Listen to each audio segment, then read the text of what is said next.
Minhen, 1923. Relativno anonimni veteran i neuspeli slikar po imenu Adolf Hitler pokušat će da izvrši državni udar i zauzme vlast u Nemačkoj. Ubrzo će zbog toga biti uhapšen i osuđen za veleizdaju, a njegova stranka zabranjena. Ipak, ovo neće biti njegov kraj, već početak uspona čoveka koji će Evropu uvesti u najrazorniji rat u njenoj istoriji. Tokom 20. i 30. godina prošlog veka, Nemačka je bila ekonomski slomljena, politički paralizovana i duboko ponižena porazom u Prvom svetskom ratu. Milioni su izgubili posao, ušteđevinu i poverenje u sistem koji je trebalo da ih zaštiti. Parlament je bio blokiran, vlade su padale, a ekstremne ideje su iz dana u dan postajale sve popularnije. U takvoj atmosferi, čovek koga je deo elite podcenjivao, a deo javnosti smatrao prolaznim agitatorom, za manje od jedne decenije postaće apsolutni vladar jedne od najmoćnijih država sveta. Adolf Hitler nije došao na vlast uprkos krizi, već zahvaljujući njoj. Pitanje više nije bilo ko je on, već kako mu je čitav sistem otvorio vrata. Poštovanje, dobri ljudi, dobro mi došli nazad na ozbiljne teme, gde ćemo danas proći kroz čitav uspon Adolfa Hitlera i kolektivnu zanosu jedne države na putu ka najmračnijem poglavlju njene istorije. A ti bi mogao se zaneseš u to subscribe dugme i postaneš član apsolutno najjačeg pokreta zdravog razuma u Srbiji i univerzumu. 600.000 je na dohvat ruke. I obavezno lajkuj i postani član, jer mi to omogućava da ti isporučujem ovako kvalitetne videe redovno i besplatno. Vozi!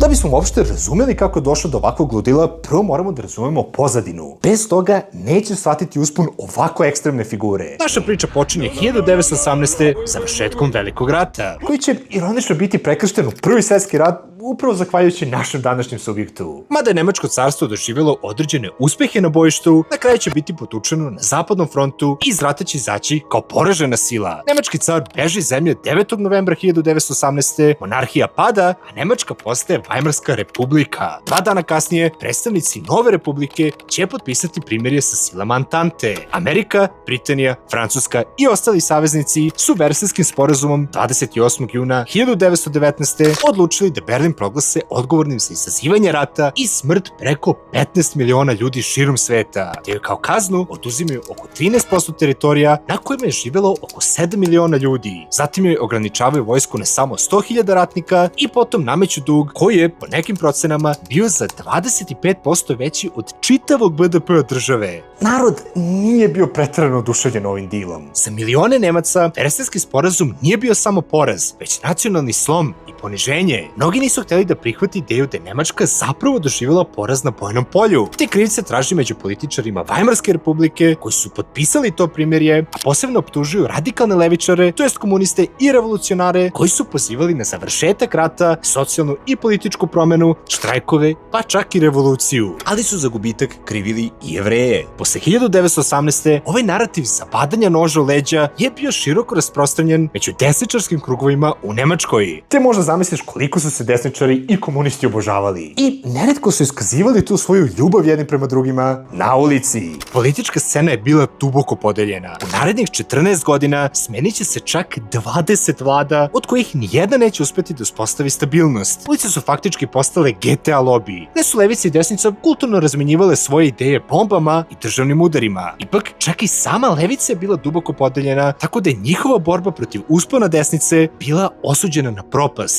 Iako ti sve ovo delo jako loše, ne brini, bit će samo gore. Kao što se da pretpostaviti, ovakva nestabilnost nije dobra po BDP.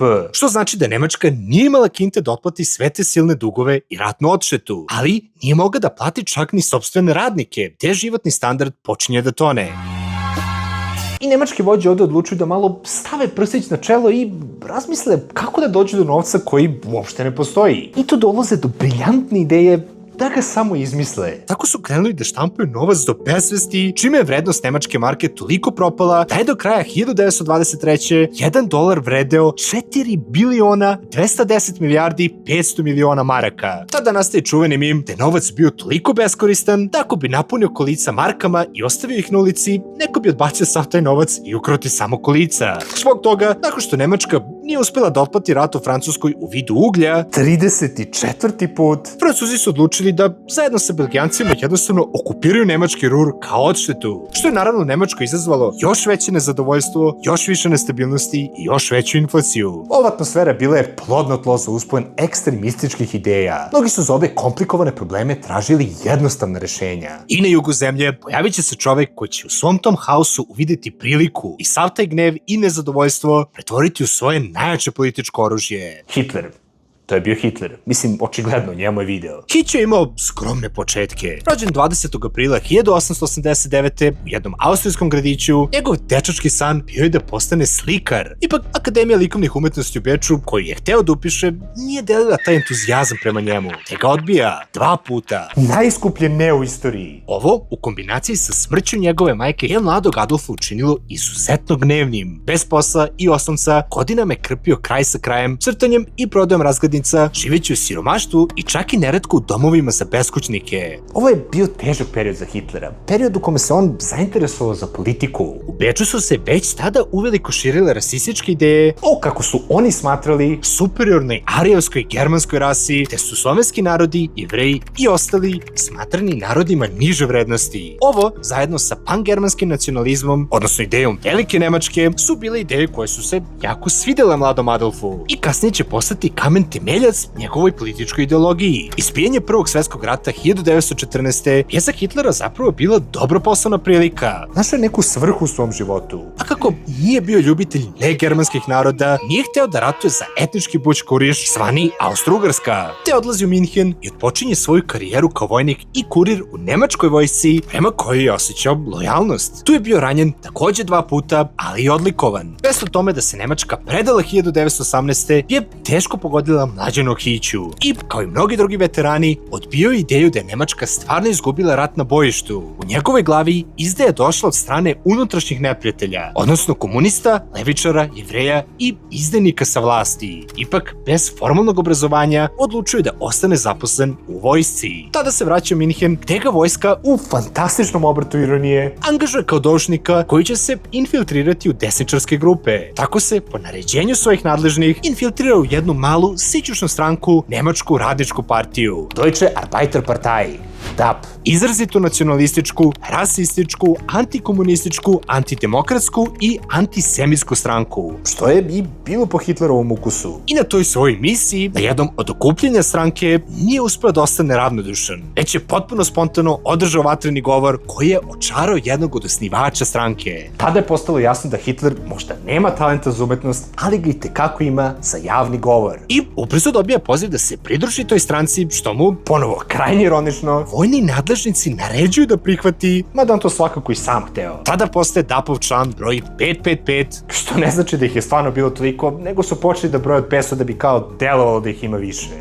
Hitler nije imao neke preterano originalne ideje. Sve što je on zagovarao je već bilo prisutno u društvu. Ali, način na koji je on tu priču prodavao masama je bio zastrašujuće efikasan. Njegovi govori su bili poput pozorišnih predstava, gradeći napetost sve do tačke ključanja kolektivnog besa. On je postao glas iz frustrirane desnice koji je uspeo da artikuliše sav njegov gnev zbog, kako su oni smatrali, poniženja u Versaju i izdaje od strane komunista, Jevreja i ostalih manjina. Hitlerov uspon je bio munjevit. Nakon što je otpušten iz vojske, potpuno se posvećio politici i partiji koja 1920. menja ime u NSDAP, Nacionalsocijalistische Deutsche Arbeiterpartei, ili ti skraćeno Naci partija. Hitler ubrzo preti da će tu partiju napustiti ukoliko ne bude postavljen na čelo nje, što mu zapravo i uspeva, jer su svi bili svesni da će bez njega partija pasti u zaborav. Još nešto što mu je idealno leglo su hiperinflacija i okupacija Rura. Hitler je ponovo iskoristio dodatni gnev naroda usled dodatne nestabilnosti i do 1923. njegova partija će narasti do čak 55.000 članova. Ipak, NSDAP je i dalje bila marginalna stranka, nedovoljno velika da demokratskim putem napravi promene u državi. Što za Adolfa i nije bio neki problem, jer svakako nije verovao u demokratiju. Ali je verovao svog idola, Mussolinija. Mussolini je krajem 1922. uspešno izvršio državni udar i preuzeo vlast u Italiji svojim maršom na Rim. Iako tehnički on nije bio prisutan na samom maršu, uprkos propagandi. Ako želite video Mussoliniju, onda ovaj video mora stigne do 15.000 lajkova i skockat ćemo neki banger i u njemu. Elem, Hitler je bio toliko inspirisan Mussolinijevim potezom da je i on sam odlučio da se oproba u tome. Ali ga je mrzalo da se cima do Berlina, te za to bira Minhen. Mislim, zapravo nije imao podršku kao Mussolini da uopšte isproba tako nešto. Mada je ono Mussolinijevo bio blef, ali pa je. Njegova ideja je bila da zauzme vlast u Bavariji, te kad se tu stabilizuje i dobije podršku ostalih desničarskih partija, krenuti na Berlin, koji će onda iz nekog razloga biti primoran da mu preda vlast. Eto. Te 8. novembra 1923. izvršava državni udar u pivnici gde je lider Bavarske držao govor, jer gde bi drugde. Ipak, ovo nije baš bio najpromišljeniji potez. Hitler nije dobio podršku ni od ostalih desničara, ni od naroda, ni od vojske. Te puč propada, a on biva uhapšen i optužen za veleizdaju, dok je njegova partija zabranjena. I tu bi trebalo da bude kraj za ovog neuspelog slikara i sada i pučiste. Ipak, ovo je tek bio njegov početak. Sud je zapravo bio fan Hitlera, te je odlučio da ga, umesto na smrt, osudi na 5 godina zatvora, od čega je odležao samo 9 meseci. Svoj boravak u ćeliji će doduše produktivno provesti, jer će upravo tada napisati svoju prvu knjigu, Mein Kampf, Moja borba. U njoj je pričao o svom detinjstvu, što ga vjerojatno niko nije pitao, ali je pisao i o kako on to vidi izdaji koja je dovela do kolapsa Nemačke 1918. Takođe je gurao rasističku ideologiju, identifikujući Nemce kao Arijevce, genijalnu rasu, a ostale, s akcentom na Jevreje, kao parazite. Ponovo, ovo viđenje nije on izmislio, ali ga je popularizovao i koristio kao alat da okupi pratioca oko sebe. Takođe je naglašavao potrebu da Nemci zauzmu istok od Slovena i komunisti iz Rusije kako bi sebi obezbedili takozvani životni prostor, Lebensraum. E sad, nakon što je pušten iz zatvora krajem 1924. više mu nije bilo dozvoljeno da drži javne govore sve do 1927. Osim toga, Nemačka je zapravo polako počinjala da se izleči iz ekonomske krize, uglavnom zahvaljujući američkim kreditima. Hiperinflacija je zaustavljena, fabrike su se ponovo otvarale, nezaposlenost je konačno počela da pada, a standard je počeo da raste. Samim tim, smiruju se i tenzije u državi, što je privremeno usporilo rast ekstremističkih ideologija poput fašizma. Nacističkoj partiji je odobreno da nastavi sa radom 1925. a Hitleru dozvoljeno da ima svoje javne nastupe 1927. I tada je odlučio da parlamentarnim putem dođe do vlasti. Najveći fan demokratije. Međutim, već na izborima naredne godine on uzima samo 2,6%, daleko od bilo kakve vlasti. Ipak, Versajski sporazum, ratne reparacije i teritorijalni gubici su i tekako boleli Nemce. I samo povjerenje u Vajmarsku republiku je i dalje bilo overrated as Međutim, već 1929. će se desiti nešto što će Hitleru dati tačno ono što mu je trebalo. Očenu naciju spremnu da poveruje u bilo šta. Velika ekonomska kriza. Kolapsom Wall Streeta te godine, Amerika je sada od Nemačke zahtevala da joj vrati dugove, što ova naravno nije mogla. Zbog toga, Nemačka je prošla daleko gore nego SAD u ovoj krizi. Opet su milioni ostali bez posla, banke su zatvarane, a narod je ponovo počeo da traži spas u ekstremnim ideologijama. I tako ponovo počinje uspon daleke desnice i levice, samo što je levica i dalje bila dosta razjedinjena. Popularnost nacističke partije je eksplodirala. Njihovo glavno oružje bila je propaganda. Za nju je bio zadužen marketinški mag Josef Goebbels, koji sve ovo pretvara u spektakl. Mitinzi postaju rituali sa bakljama i morima zastava, a Hitler je predstavljen kao mesija, spasitelj Nemačke. Radio i posteri su širili vrlo jednostavne poruke poput naša posljednja nada, Hitler i rad, sloboda i hleb. Propaganda je bila hiruški precizna. Seljacima su običavali zaštitu, radnicima posao, a moćnim industrijalcima, uplašenim od komunizma, da neće dozvoliti komunističku revoluciju. Svima je obećavao da će od Nemačke ponovo stvoriti silu. I sa 2,6% glasova na izborima 1928. partija će za samo 4 godine skočiti na čak 37% i tako postati najveća u parlamentu. Ipak, Hitler i dalje nije postao ni predsjednik, ni premijer, odnosno kancelar. Na predsjedničkim izborima 1932. Hitler gubi od strane Paula von Hindenburga, popularnog ratnog veterana koji nije hteo da Hitlera, dakle vođu sada najveće partije u Nemačkoj, imenuje za kancelara, jer ga jednostavno nije gotivio. I čak i na narednim parlamentarnim izborima iste godine naci partija pala na 33%, mada je i dalje bila najveća. Srećom po Hitlera, sudbina imala surov smisla za humor.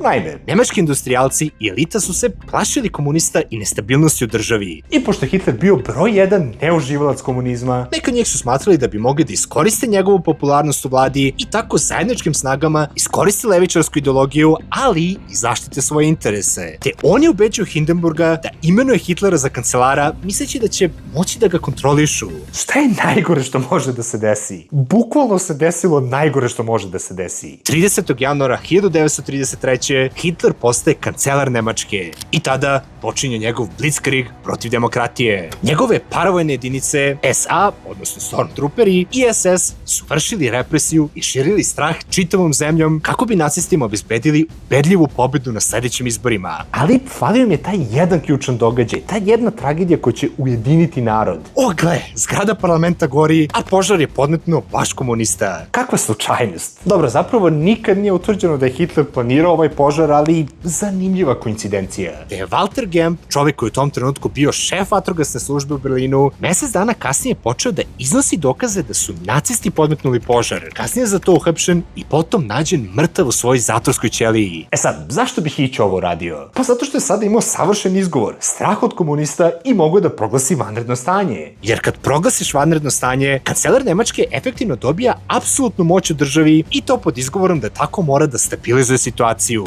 Ovo u praksi znači da ti imaš ustavnu dozvolu da ukineš slobodu govora, štampe, okupljanja, ali i da prisluškuješ i naravno i hapsiš koga god hoćeš. To kao navodno ne rešiš taj problem.